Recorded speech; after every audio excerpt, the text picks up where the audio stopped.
Di 2004 itu setelah saya jatuh cinta dengan yang namanya film, di dalam hati saya, dalam batin saya cuma bilangin, suatu saat gue pengen bekerja sama dengan Riri Riza dan Mira Lesmana. Pada saat itu kakak saya datang nih ke rumah, Cucut lu udah baca belum? Ada satu buku lagi booming banget, apa? Laskar Pelangi, katanya mau jadiin film loh Cut. Kalau aku ya, selagi orang itu yang keluar menonton apapun ceritanya, dia bahagia, dia bisa tertawa, dia bisa menangis, aku udah cukup senang.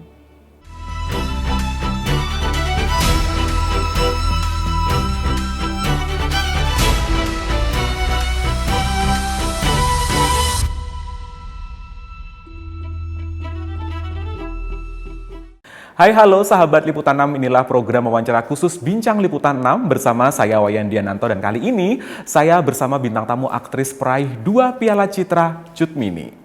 Hai Mbak Mini, apa kabar? Baik. Kita sudah ratusan purnama gak ketemu ya? Iya lama sekali kayaknya, terakhir ketemu 19 teh. 2019 dan kalau nggak salah saya masih dongeng. Oh iya bener, di sebuah mall abad ini di Jakarta. Betul.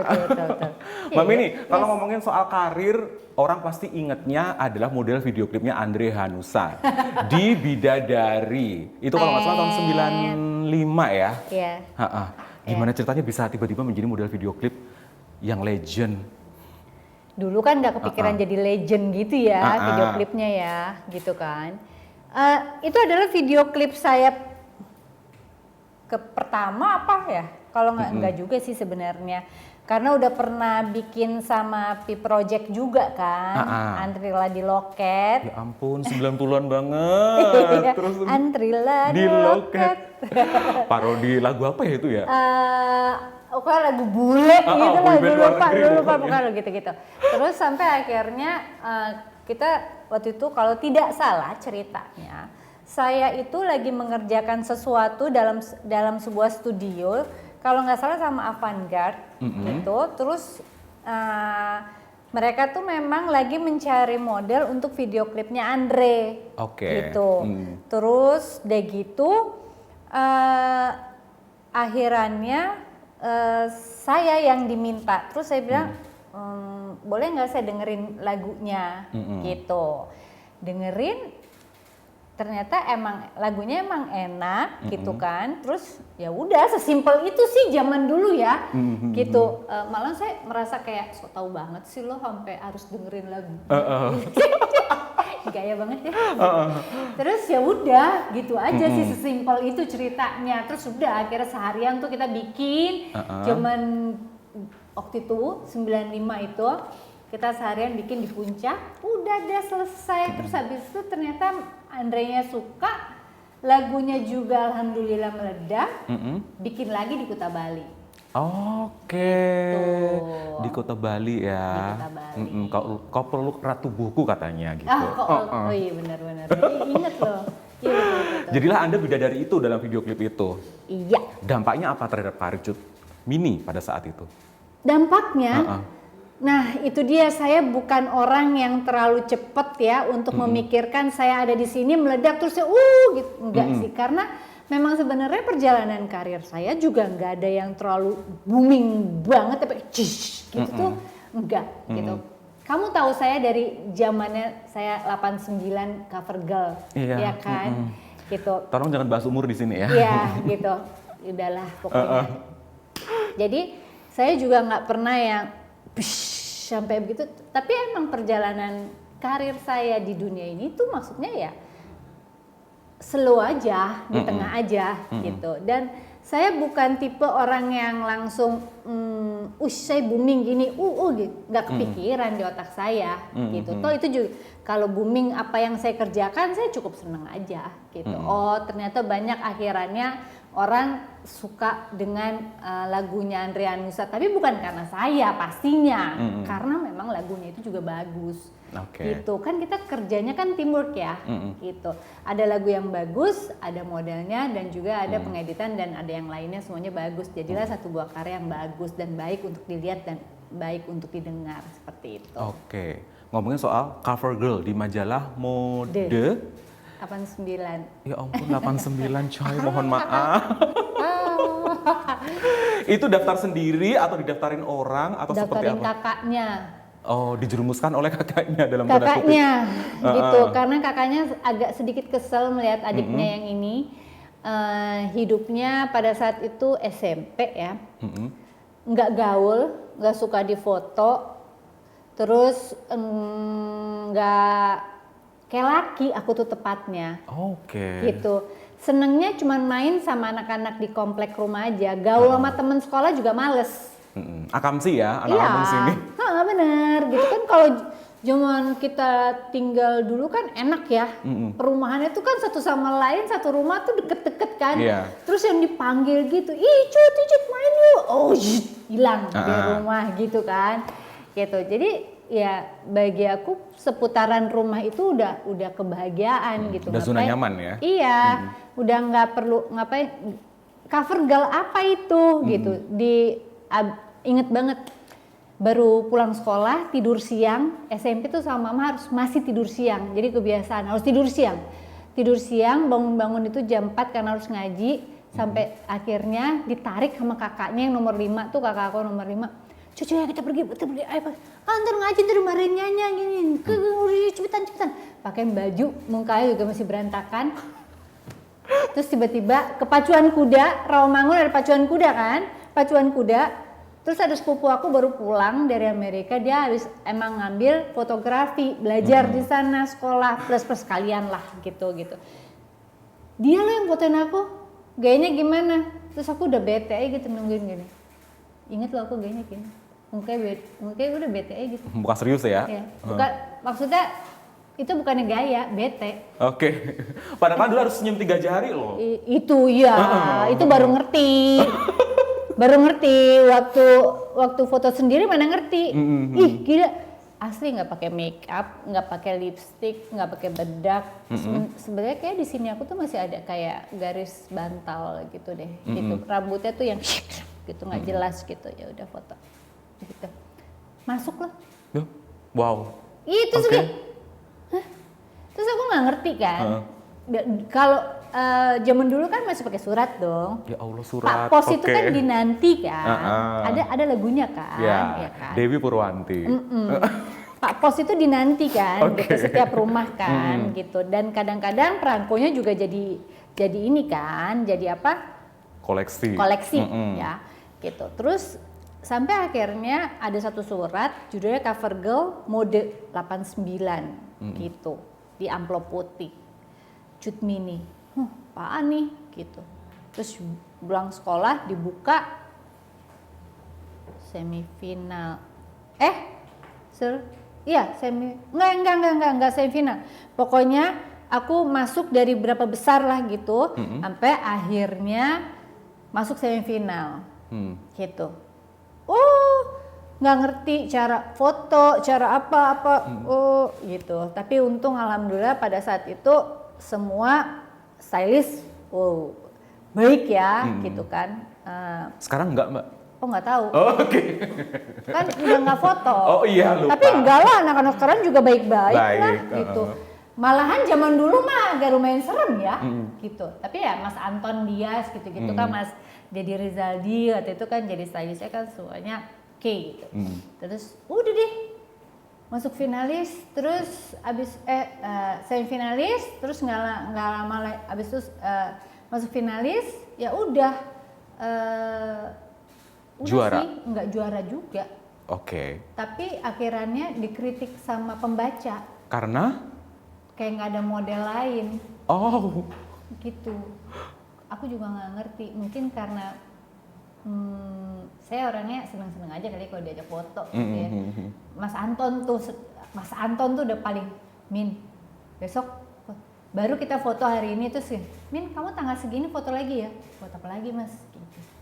Banget kita sampai majalah Hai itu Mas Antonnya pindah kan, cover majalah mode tutup, terus akhirnya Mas Antonnya ya udah Mini aja di surat pembaca majalah Hai tepatnya, sama fotografernya Mas Daus. Mas Daus kabar ya Mas Anton, ya Allah semoga mereka sehat. Oke. Nah dari situ kemudian langsung menyeberang ke dunia acting Jadi presenter dulu. Oh, presenter. Oke. Jadi presenter, terus udah jadi presenter, terus sempat acting main sinetron juga, gitu. Gara-gara ini kalau nggak salah. Iya ya. Heeh. Iya. Terus udah gitu, gara-gara Inul. Iya loh Mbak Inul. Saya nge-MC Mbak Inul masih nyanyi waktu itu di Surabaya. Oh wow. Pertama kali saya melihat yang namanya Goyang ngebor itu. Deg-degan nggak Mbak tuh lihat goyang Saya ngebor? gitu, wow hebat sekali perempuan ini. Itu pertama kali saya ngelihat Mbak Inul. Dan kayaknya tahun berapa sih Cah? 2002 ya? 2002 ke 2003 tuh. Iya, abis itu baru tuh. Iya acara, iya bener. Terus abis itu baru tuh Mbak Inul ke Jakarta, gitu. Wow. Kayak waktu itu nge-MC sama saya. Oke. Gitu. Itu fenomenal banget loh. Aku ujian teori komunikasi bahasnya soal fenomena goyang ngebor. Goyang ngebor. Oh iya. Sampai segitunya. Fenomenal banget. Iya. Soalnya tahun 2000 tahun 2000 itu 99 akhir saya udah mulai nge-MC. Gitu. Saya udah mulai nge-MC, terus udah deh tuh sampai 2000 sekian saya nge-MC. 2004 saya udah mulai film. Nah, Film pertama saya 2004. film Arisan. pertamanya adalah Arisan yang kemudian menang film terbaik di FFI 2024. Alhamdulillah. Dia mah filmnya bagus-bagus. Alhamdulillah. Jadi kok bisa tiba-tiba di casting untuk jadi Mei Mei? Itu juga saya nggak ngerti. Lah, Ya, kita kan nggak pernah tahu, kita kan nggak ya. minta ya, gitu. Terus saya udah kenal Teteh gitu. Tehnia gitu kan, udah kenal Teteh. Terus akhirnya, Min, kamu casting ya? Udah casting. Terus udah casting, ternyata emang ada beberapa kandidat pada saat itu, gitu. Dan saya juga nggak tahu sih orang-orangnya siapa aja, dan saya juga nggak pernah mau kepo siapa aja kandidatnya itu, gitu. Dah sampai akhirnya nggak lama deh prosesnya casting. Terus casting pertama oke, bilang gitu. Terus akhirnya setelah kayak 2 mingguan gitu casting lagi, nggak lama lock ya. Oke. Gitu. Hah? Maksudnya Teh? Ya oke. Terus Teteh kan gitu orang. Pokoknya gue maunya kalian itu reading dan tidak ada bolos ya. Dredek apa itu reading? Gak ngerti. Seteran baru ya. 2 bulan loh aku ngelok, tanya Tasya tuh ya. 2 bulan aku ngelok jadwal, tidak boleh diganggu gugat, tidak ada kerjaan lain selain reading. Hari-hari saya reading itu 5 jam. Bersama Sehari 5 Tora, jam. Surya, Aida, Rahel, Maria. 5 jam. 5 jam. Oke, demi Mei Mei. Meme. Yang di adegan ternyata salah kostum karena kan kostumnya arisannya polkadot. Lo pakai jas ya. Salah itemnya. Jas iya benar. Jas telur asin, hijau telur asin. Gue masih inget itu. Legend ya, Wak. Senangnya. Terus nyanyi Prahara Cinta juga. Iya. Ini Nikah oh rasanya. Insan sedang jatuh cinta gitu deh. Suara gue do semua, nggak ada fasil-fasil gitu ya. Mohon maaf ya Mbak ya. Gitu deh. Gitu. Nah, sekali main film langsung gong. Setelah itu dapatlah 5 tahun kemudian, tepatnya tahun 2008, Laskar Pelangi. Film pertama di Indonesia yang menyentuh 4 juta penonton lebih. Dan Anda sebagai ibu muslimah, gimana Mbak? Nggak pernah nyangka sih sebenarnya. Karena di 2004 itu setelah saya jatuh cinta dengan yang namanya film, di dalam hati saya, dalam batin saya cuma bilangin, suatu saat gue pengen bekerja sama dengan Riri Riza dan Mira Lesmana. Oke. Tapi habis itu mikir, kayaknya nggak mungkin deh. Kenapa? Ya kan? Menurut aku juga aku nggak mungkin ada di situ, gitu. Karena aku kan orangnya terlalu cuawaan ya, gitu. Lebih banyak komedinya dibandingin seriusnya, gitu. Yang memutarkan aku adalah Arisan.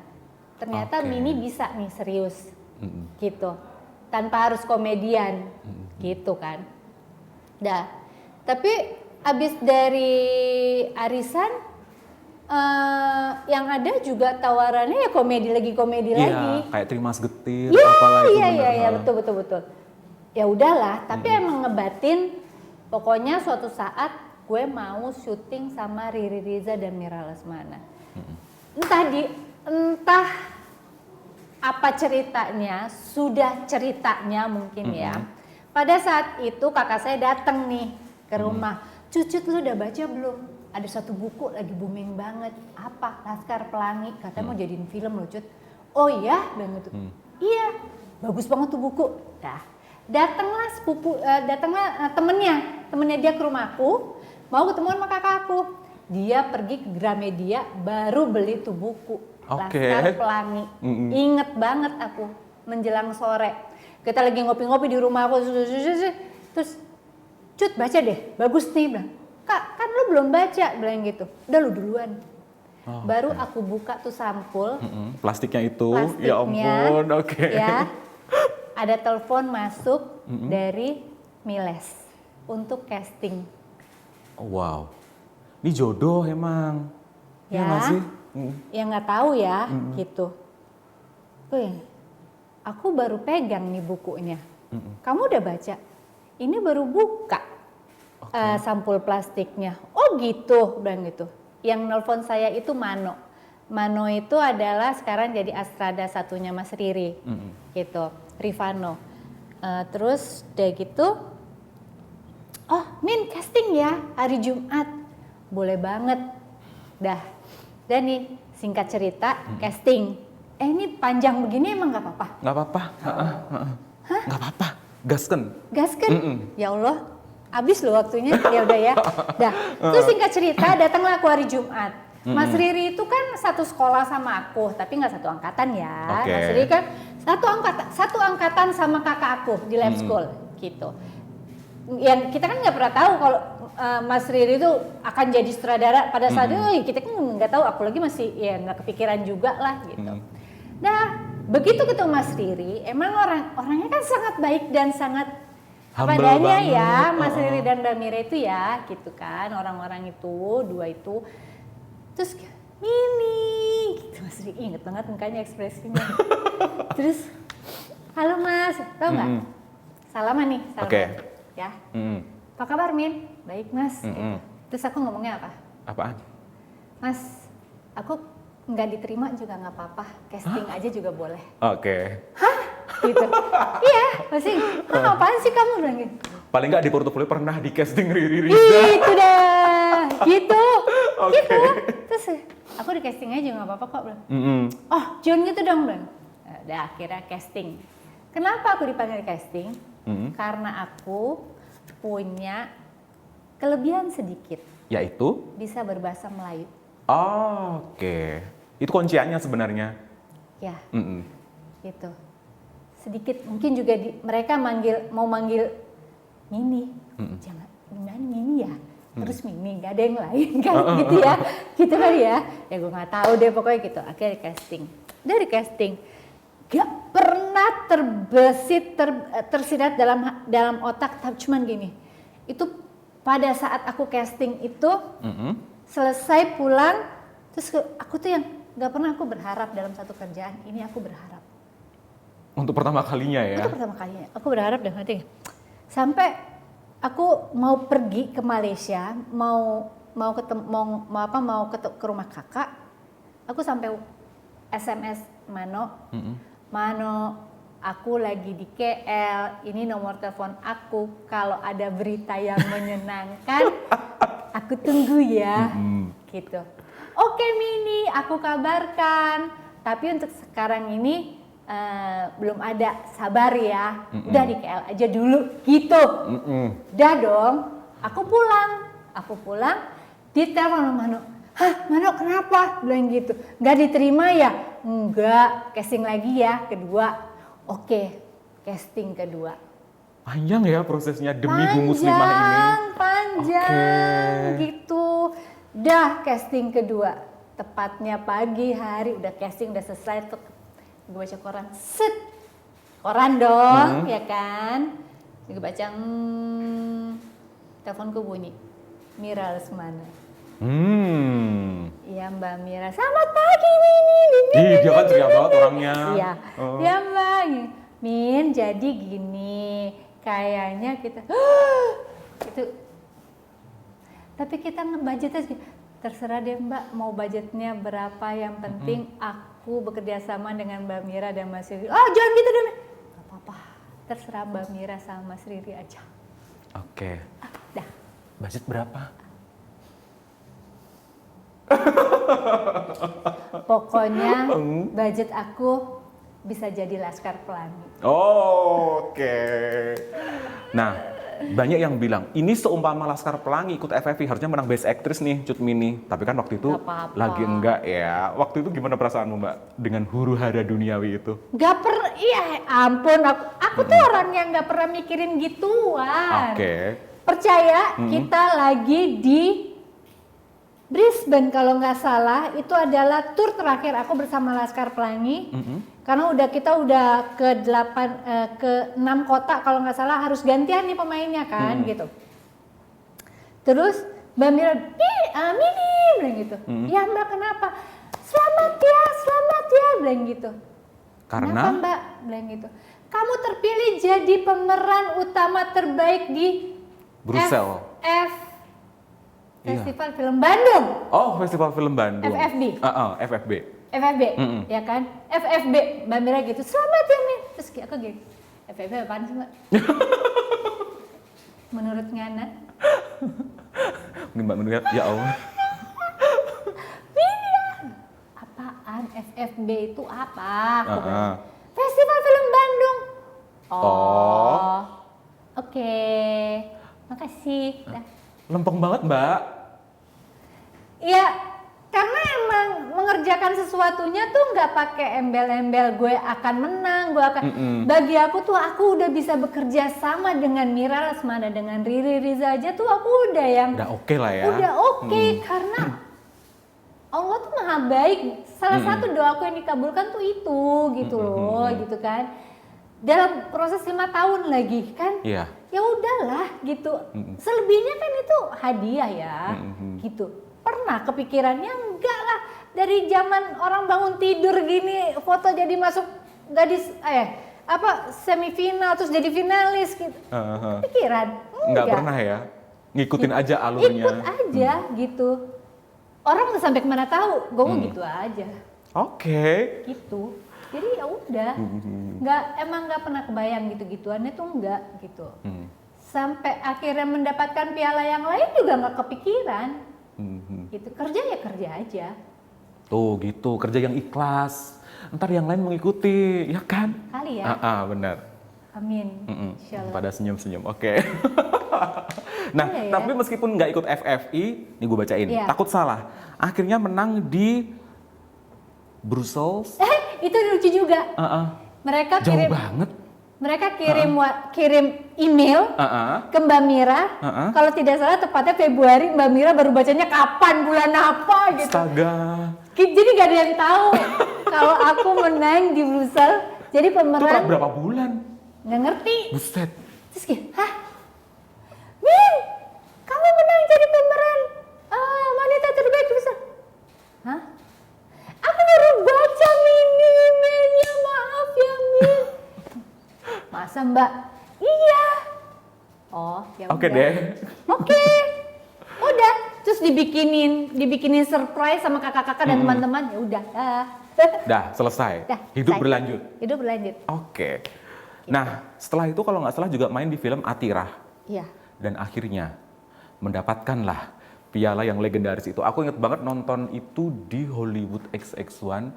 Dan habis itu aku bikin resensi judulnya Acting Cut Mini Sekuat Sihir. Karena gue ngerasa kayak di situ tuh gue ngeliat lo doang Mbak, gitu loh. Lo tuh kayak ngelit ceritanya. Dan aku cuma berpikir ini kalau nggak menang dia, gue udah nggak ngerti lagi sih sama festival-festivalan ini. Dan yes, lo dapet. Masya Allah. Kok bisa sih Mbak menjelma Nggak jadi tahu. ibunda Yusuf Kala? Nggak tahu, jangan tanya aku. Harusnya di sini ada Mas Riri. Ya dia akan menjelaskan. Ya, aku cuman mengikuti rules apa yang disuruh dan bayangan yang ada di otak aku dan aku rasakan pakai hati aku. Dah, gitu. Selebihnya aku nggak tahu. Wow. Terus pas namamu dipanggil sebagai pemenang. Sebenarnya pada tahun 2016 itu FFI ya yang masuk nominasi itu semuanya berat loh. Ine juga berat banget.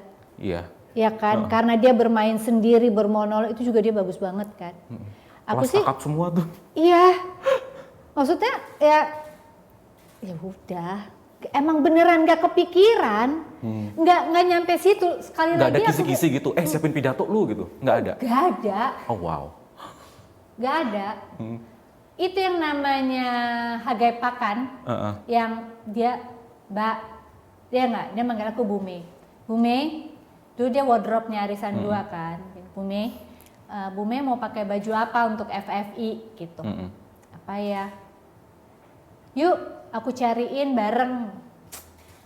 Emang harus pakai baju apa sih, Guy? Bilang gitu. Ya terserah Bume, bilang pakai bian ya. Gitu. Wih, mehong. Percaya nggak? Aku tuh pakai bian itu tahun 1989 pas cover girl. Abis itu aku udah nggak pernah pakai bian lagi. Pakai bian lagi di 2016. Terus aku yang emangnya Mas Bian mau? Emangnya boleh bajunya aku pinjem?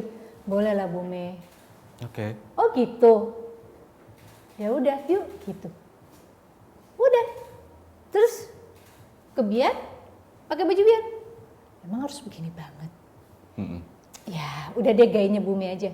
Pakai Keds boleh nggak? Gue nggak suka pakai sepatu tinggi. Ada gila-gilanya nih. Sampai bilang sama Mas Bian maaf ya. Kenapa Mini? Baju kamu tuh bagus banget. Tapi aku takut deh ngomongnya. Kenapa? Aku tuh nggak suka pakai tinggi. Jadi kalau aku pakai Keds boleh nggak? Tahu nggak Mas Bian tuh ya? Lagi-lagi orang baik. Terserah kamu. Yang penting kamu nyaman. Bener, nggak apa-apa. Yes. Surga dunia banget ya, pakai gaun mahal, puluhan apa ratusan juta tetap sepatu Keds. Iyalah. Dan menggenggam piala yang legendaris itu. Insyaallah, nggak pernah nyangka aku juga. Nah, ini ada salah satu film yang kayaknya dicintai semua orang, Dua Garis Biru. Hai Pak Parwes dari Star Vision. Nah, ini juga salah satu film yang setiap tahun selalu dibicarakan oleh netizen, khususnya adegan atau scene UKS yang sangat legendaris itu. Kameranya move, ngikutin semua pemain yang ada di ruangan itu. Itu ceritanya gimana Mbak bisa bikin adegan yang se-ikonis itu dan tiap tahun pasti dibicarain entah di Twitter, entah di IG. Oh ya? Yes. Aku nggak tahu. Kok bisa? Kok bisa itu sebenarnya kalau untuk secara teknis pengambilan itu lebih ada di otaknya Gina dan Bang Ucok ya, gitu, Padri Nadia gitu. Nah jadi itu kan lahannya mereka ya, gitu. Jadi bentukannya seperti apa, pembicaraannya aku juga nggak ngerti. Cuman kita memang ada test cam, gitu, scene UKS itu. Kita test camnya yang beneran test cam, terus yang emang pakai dialog juga, bukan cuma maksudnya ya emang ada dialognya, terus ya kita udah tahu lah gitu set-setannya, bentukannya kayak gimana. Kita juga udah blocking gitu karena nantinya juga set yang tepatnya juga akan seperti itu gitu kan. Nah jadi pada saat itu akhirnya mereka Gina dan Ucok tuh ya mereka blocking apa segala macam gini. Kalau kita kan pemain nggak ada ikutan di situ ya. Sampai akhirnya ketemulah kunciannya untuk scene UKS yang panjang itu. Banget, keren banget itu. Yang panjang itu dan memang disitulah benang merah terjadinya yang namanya Dua Garis Biru. Gitu, disitulah terjadi. Gitu. Dan kita tuh pemain udah siap semuanya. Sampai peradegan itu jadi, kita juga, Gina sampai, oke bang, lock ya, gua maunya begini. Ingat ya pemain, semuanya Mbak Mi semuanya, aku maunya begini. Wow, Oke, gitu. Udah, sampai akhirnya ya kejadian sih waktu syuting memang kalau dipotong-potong tuh sayang sekali ya. Iya, emosinya nggak dapet. Karena semua tuh beremosi gitu. Ibarat tempat tidur yang ditidurin sama Zara aja tuh emosi jiwa kali ya gitu ya. Gitu. Semuanya tuh emosi gitu. Di dalam ruang UKS itu semuanya emosi. Jadi kayak kalau ya nggak, menurut saya nggak pinter urusan begitu. Cuma ya kalau dipotong sayang. Sampai akhirnya ya apa yang Gina ambil bersama Abang tuh ternyata memang menjadikan sebuah scene yang sangat kuat dan bagus sekali. Oke. Dan kita tuh pemain juga capek latihan. Karena itu harus jadi. Salah dikit ulang. Salah lagi dari awal. Ulang. Salah dikit ulang. Gitu. Jadi latihan. Latihannya berkali-kali. Oke. Itu yang namanya bikin lokasi itu tidak ada suara tuh kan susah ya. Apalagi kita syuting tuh di daerah Joko Sutono, kalau nggak salah, iya Joko Sutono, di mana di sekolahan, susah kan. Jadi begitu jadi tuh kita langsung capek. Berapa kali take, Mbak? Aduh nggak tahu ya. Wow. Nggak Tapi tahu. itu merinding banget. Itu salah satu adegan Latihannya paling aja, keren. Karena ya maksudnya gini, tapi akhirnya itu, aduh nih Bang, kalau kebanyakan latihan kita juga capek nih. Bang, dalam latihan kan kita harus ngeluarin emosi ya. Yeah. Dan kita juga latihan kan nggak bisa nggak pakai emosi juga gitu. Maksudnya ya dikit-dikit pasti keluar Bang. Oke Mam, udah gitu. Kita kalau kita take gimana? Ya tanya yang lain deh. Oke, kalau misalnya take gimana? Oke, siap bilang gitu. Ya, insya Allah kita siap bilang gitu. Ya udah deh, gimana jadinya? Kita ini deh, ya kita take. Udah sore kan, belum lagi ntar azan maghrib, belum lagi ini, belum gitu kan. Nggak mau lah nih sampai kalau misalnya harus ada callingan berikutnya. Pokoknya hari ini harus jadi, harus beres. gitu, harus beres gitu. Kita nggak mau lah. Udah, tapi ya, alhamdulillah dengan semua energi yang sama, Abang ya, Gina ya, pemain yang lain semuanya satu sama lain tuh benar-benar ngebantu gitu. Coveran juga set semuanya benar-benar smooth semuanya, dah iket rapi masuk. Beres. Langsung selonjoran ya, selesai juga ya. Wah. Wah, itu dalam ruangan UKS itu semuanya dream team ya. Ada Angga Yunanda, ada Adisti Zara, ada Mbak Mini, Mas Wendy, Lulu Tobing, ada Dwi Sasono. Ya. Wow. Ya, tarik-tarikan, teriak-teriak. belum teriak-teriakan, belum, saya udah nggak tahu lagi deh. Wow. 2,5 juta penonton. Alhamdulillah. Bonus pemeran pendukung wanita terbaik. Ya kan? Alhamdulillah, Papa Rues memberikan kepada kita para pemain. Alhamdulillah. Memberikan apa? Memberikan cintanya kepada kita memberikan di judul berikut yang lain. Oh iya, kirain bonus. Oke. Mbak Mini. Mau tahu aja. Kan wartawan gosip, Mbak. Gak boleh loh. Oh iya, nggak boleh. Mbak Mini udah menang pemeran utama wanita terbaik, udah menang pemeran pendukung wanita terbaik. Orang bilang karirnya Cut Mini di dunia seni peran udah sempurna. Masya Allah. Oh ya? Jadi kalau ditanya apa lagi yang kurang dari karir seorang Cut Mini? Ya, manusia itu mungkin klise ya kalau dibilang nggak ada habisnya, nggak ada puasnya. Bukannya saya tidak puas dengan apa yang sudah saya dapatkan. Itu pun tanpa mimpi gitu. Tapi saya bekerja cuman bisa pakai hati, dan saya bekerja tidak mau mengecewakan orang-orang yang sudah mempercayakan saya untuk peran ini dimainkan oleh saya. Gitu. Nggak gampang untuk menjadi seorang produser, mempercayai seorang pemain untuk menjadikan sebuah sebuah cerita menjadi karya yang baik gitu. Tapi tidak putus juga dalam sebuah karya itu banyak tangannya Betul. Ada kru yang sehat, ada sutradara yang baik, ada wardrobe, ada makeup dan semuanya. Itu bukan hanya karena pemainnya, tapi ada cerita dan semuanya gitu. Jadi saya masih tetap menginginkan ilmu yang lainnya bersama para sutradara lainnya. Entah Oke. siapa yang mau mengerjakan saya untuk menjadikan saya apa, tapi sekarang ini mungkin saya sudah tidak sebebas yang dulu. Saya masih mau berkarya, tapi jangan pernah utak-utik hijab saya. Oke. Gitu. Insya Allah saya akan berkarya sebisa dan semampu saya. Insya Allah saya masih bertanggung jawab dengan apa yang diberikan gitu. Tapi jangan pernah utak-atik hijab saya.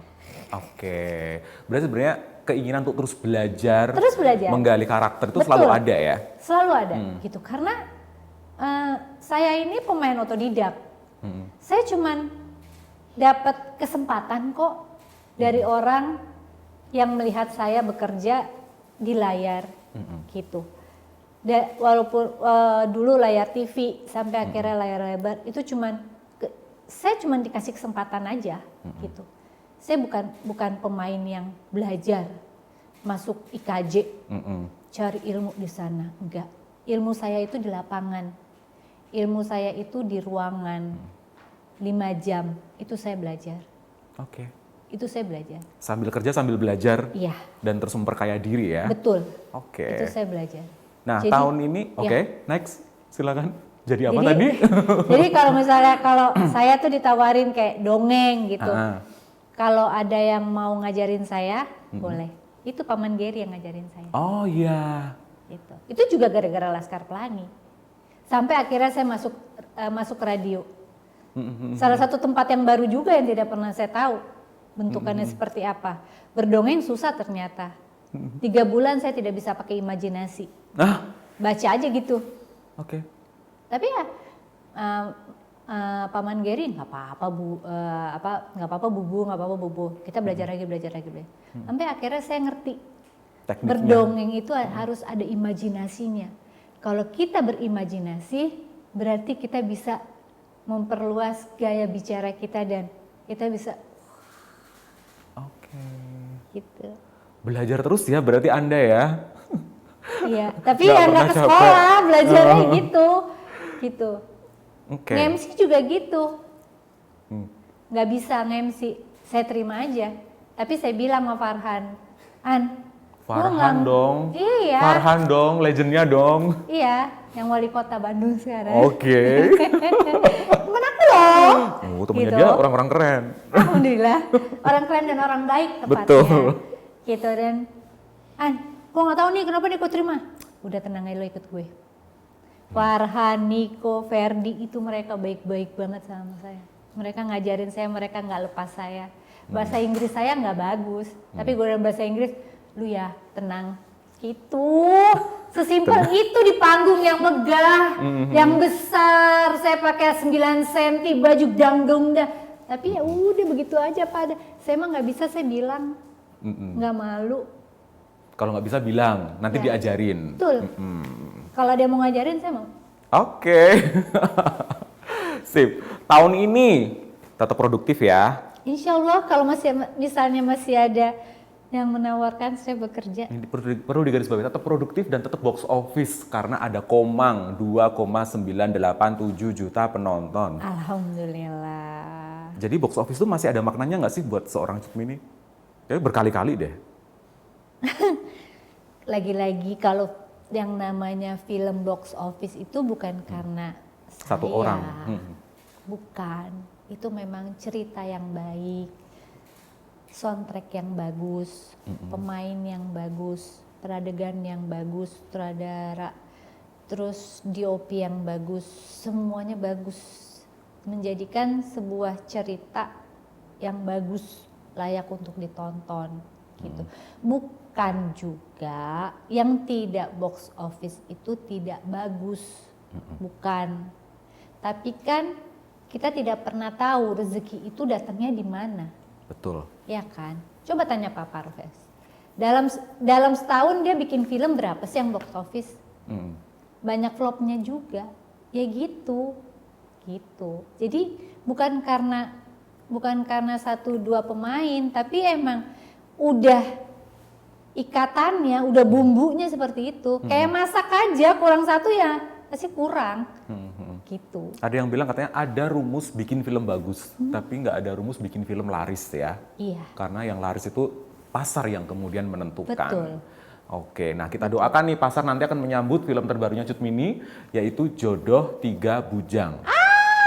Judulnya menarik, Jodoh 3 Bujang. Ini soal apa? Spill kisi-kisinya silakan. Aduh, ini lucu sekali. Ini salah satu cerita yang sangat menarik juga. Saya tidak pernah tahu, ternyata ada satu tempat, satu daerah yang biasa seperti itu. Jodoh 3 bujang. Jadi 3 bujang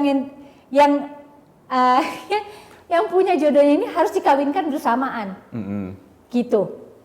Harus dikawinkan bersama. Oh, nikahnya dirapel ya? Tidak langsung. Gitu. Dan begitu ini mau dijadikan film, lagi-lagi saya yang disuruh jadi ibunya, gitu. Wow, mau sekali, apalagi Makassar. Nah, karena kayaknya ada ikatan khusus antara Cut Mini dengan Makassar. Iya, saya ikatannya sebenarnya sama restoran nelayan. Dia mah terlalu jujur. Iya ya, gitu. Jadi ya 3 bujang ini ceritanya seru sekali. Dan emang cerita orang Makassar gitu. Dan di sana tuh uang panah itu masih wow, gitu, masih dijalankan loh, gitu. Dan kalau kita kan misalnya gini, kayak setiap daerah tuh sebenarnya kalau di Makassar ada uang panai, mungkin kalau di Aceh tuh kayak mas kawin gitu ya. Maharnya gitu. Mahar gitu ya. Oh nggak bisa, Mini itu mas kawinnya misalnya 300 gram. Harus seperti itu, karena dia ininya gini gitu. 300 gram, kayak anaknya laku aja gitu kan. Udah kali, udahlah yang penting kawin. Bisa loh. Kalau di sana nggak bisa loh kayaknya. Tetep loh ada uang panai loh. Bisa loh, dari misal uang panainya cuma 10 juta, tiba-tiba ada 5M, 8M, sikat saya. Gitu kali ya. Iya benar-benar. Gitu. Mehong ya. Gitu loh. Dan pokoknya seru banget. Ada, kalau kamu begini, harga tak sekian Ji. Jadi di sini berperan sebagai mamanya. Anaknya 3. Anaknya 3. Laki semua. Oke, ada apa dengan si ibu ini? Lelah mama. Kenapa? Lelah sekali mama ini ya. Pertama, mengikuti suami, keinginan suami. Anak-anak harus nikah bersamaan, Mak. Ya sudah Bapak, kalau Bapak memang uangnya cuma ada seperti itu, kita usahakan. Tapi di sisi lain Mama melihat 2 sudah ada jodohnya. Tadi 3-nya sudah ada jodoh. Tiba-tiba 1 kelimpungan. Hai, yang mana yang harus saya bela ini kodong? Saya bela suami, kamu mau masuk surga, atau saya bela anak saya angkat derajat anak saya. Tapi cenut-cenut ya? Cenut-cenut. Pusing Mama. Belum lagi nanti urusan makannya Bapak, makannya anak-anak. Belum, banyak sekali urusan Mama ini sebenarnya. Curhatan kasih ibu-ibu ya ini ya? Iya kan? Gitu. Pokoknya 3 bujang yang akan tayang di bulan ini, bulan Juni, tepatnya tanggal 26, insya Allah tidak geser. Siap-siap di bioskop. Ramaikan bioskop dengan bujang-bujang yang lainnya. Jadi Anda bisa melihat bujang-bujang pada nonton di bioskop. Mbak Mini penasaran, kali Kamu pertama... masih bujang nggak? Kayaknya masih deh Mbak. Nonton bareng kalau gitu Mbak. Oke, boleh. Nanti Mama kasih kisi-kisi. Oke, Japrian ya Mbak berarti. Nggak, tapi aku penasaran, kali pertama disodori naskah Jodoh 3 Bujang, terus baca sampai selesai. Kesan pertamamu gimana? Ngakak sih gitu. Maksudnya, ada nih kayak gini. Dan ternyata kan ini sesuai ya. Gitu. gitu deh. Ada orang-orangnya di sana kan di Makassar. Saya nggak ketemu anak-anak tapi ketemu. Anak-anak kalau bapak kalau nggak salah ketemu deh kalau gitu. Tapi saya nggak ketemu gitu. Terus begitu saya baca ini lucu sekali loh bener. Dan wah uang panainya masih wow kece banget nih uang panai gitu kan mahar ini gitu. Terus ya ternyata emang begitulah saya bilang tadi seorang ibu tuh nggak mungkin selesai begitu aja gitu kan. Dia harus menimang mana rasa anak, mana rasa suami gitu. Dan ada di peradegan itu juga banyak yang akhirannya saya tambahkan karena kadang-kadang saya itu bermain begitu masuk set mungkin waktu reading beda, tapi begitu masuk set bisa tiba-tiba karena udah ini kali ya. Udah energinya udah beda ya gitu. Kita bermain udah dengan emosi, kita udah main dengan nada, kita udah main dengan lampu dan semuanya.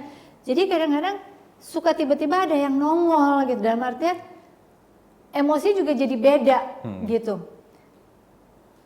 Tiba-tiba saya bisa merasakan bagaimana anak saya yang dicecer sama bapaknya gitu. Nggak bisa begitu Pak, sabar dulu. Nah sebenarnya harusnya Mama mengikut apa kata bapak, tapi nggak bisa Ji, tenang dulu, kasih sabar dulu, nanti kau cari dulu caranya gitu. Jadi emang harus ada porsinya gitu. Nah itu yang kadang tidak ada di skenario, cuman saya bisa merasakan. Jadi saya kadang juga jadi suka jadi ibu beneran gitu diantara anak dan suami ini gitu. Jadi untungnya saya ya akhirnya bisa merasakan kebingungan orang-orang anak-anak yang dilema yang satu udah harus dikejar ini, satu begini, takut juga kali ya mereka diputusin ya gara-gara gara-gara satu gitu kan. Waduh gitu. Ya, Mama punya porsi lah untuk memberikan kenyamanan ini untuk Bapak dan juga anak-anak. Jadi begitu ditawarkan ya saya yang oke. Gaskan Pak. Wah. Oke. Berperan sebagai ras terkuat di muka bumi. Alias emak-emak atau ibu-ibu. Mama jangan dilawan kok dong. Oke, benar. Kalau dilawan bahaya. Selama syuting, adegan apa yang paling menguras energi? Bagian mana yang menguras energi? Bagian atau retake paling banyak mungkin? Enggak sih. Take sih biasa sebenarnya 3, 4, 5 tuh biasa gitu ya gitu. Kalau waktu warisan 1, 3 nggak boleh pakai film kan. 5 bawa film sendiri kamu kata Teteh. Mahal tahu seluloid tuh. Iya kan sekarang kan digital ya gitu. Adegan paling berat itu adalah satu adegan di meja makan. Itu bagaimana saya harus membela anak saya. Rasa ibu saya keluarkan habis-habisan di meja makan itu. Oke. Gitu. Karena saya harus membela anak saya. Di depan suami dan anak-anak saya lainnya. Gitu. Itu lumayan capek sih.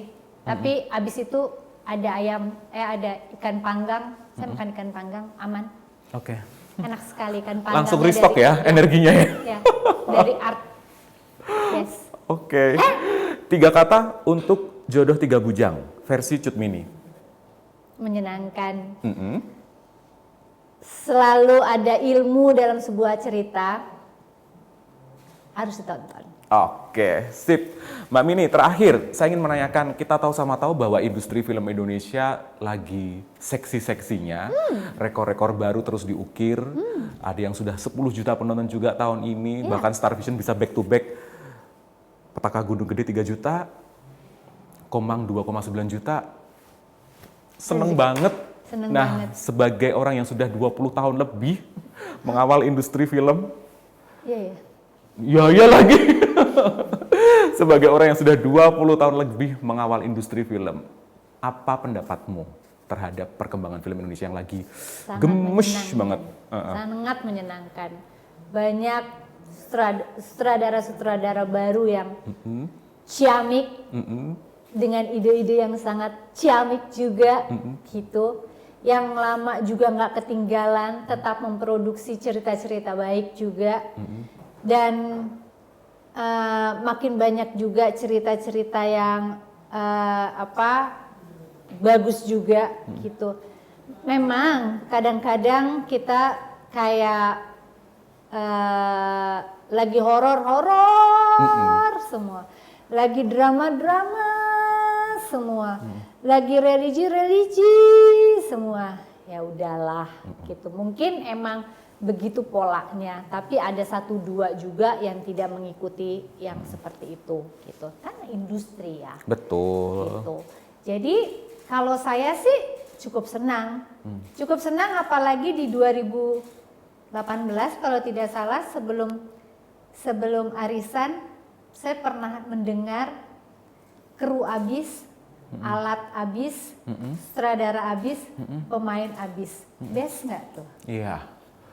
Wow sih itu. Wow, kan? Wow banget. Berarti Allah memberikan rezeki kepada semuanya. Betul. Nggak tanggung-tanggung. Dan rezeki nggak mungkin ketuker ya. Betul. Sudah ditaker sama yang di atas. Betul. Nggak usah bingung. Nggak usah bingung. Gitu. Jadi ya untuk sekarang ini saya semakin ingin belajar lebih banyak. Terutama dari yang muda-muda. Betul. Gitu. Karena kadang kita yang udah 20 tahunan main di sini mungkin ya nggak mau stuck di situ aja dong. Iya. Gitu.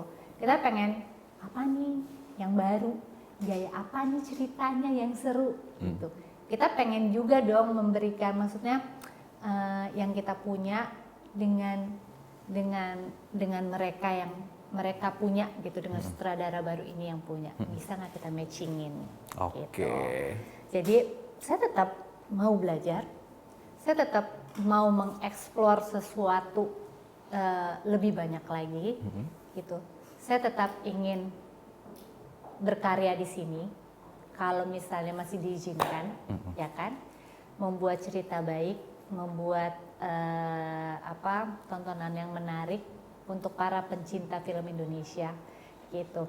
Ya pelan-pelan kita naik bersama, pelan-pelan kita membangun film Indonesia dari yang nyaris tidak ada dan sekarang ada, kembali lagi, semuanya udah di posisinya, dan malahan mengembangkan pemain-pemain baru, mengembangkan sutradara-sutradara muda baru dengan karya-karyanya. Malahan banyak juga sutradara-sutradara film pendek kita udah sampai ke luar negeri. Betul.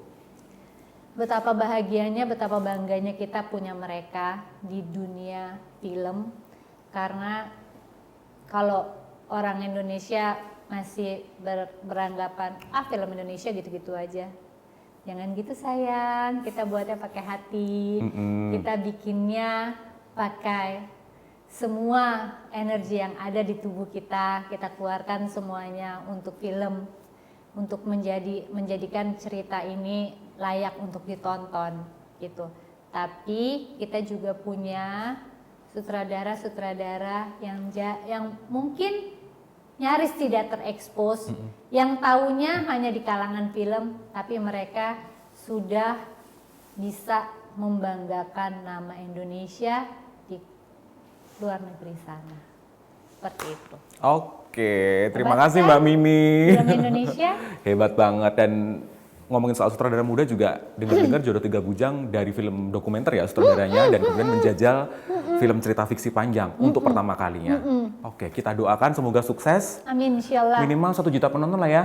Boleh ya, amin ya. Syukur-syukur bisa lebih ya. Kalau aku sih gini, kadang kita jadi kepatokan dengan angka. Tapi kalau aku ya, selagi orang itu yang keluar menonton apapun ceritanya, dia bahagia, dia bisa tertawa, dia bisa menangis, aku udah cukup senang. Iya. Itu Kalau angka itu ada yang ngatur. Dah. Siapa tenang. tuh? Siapa tuh? Yang jelas bukan manusia. Iya, Yang betul. hanya bisa membukakan pintu hati manusia, melangkahkan kakinya untuk datang ke bioskop. Oke, siap. Sukses buat jodoh 3 bujang ya Mbak. Amin, Terima thank kasih. you. Aku salim dulu sama Mbak Mini. Kita saling senang ketemu kamu lagi, sehat-sehat. Semoga kita bisa ketemu lagi. Ya, kamu juga Ya. selalu amin. melenggang di red carpet. Insyaallah. Amin ya. Amin, Selalu amin. produktif, katanya jadi aktor tuh nggak ada istilah pensiun. Semoga dirimu juga terus berkarya. Aku terlalu bangga, terlalu senang, terlalu cinta dengan Ibu Christine. Kalau zaman kecilnya cuma nonton, ternyata salah satu doaku yang dikabulkan adalah waktu itu sempat juga syuting sama Ibu Christine. Senang sekali.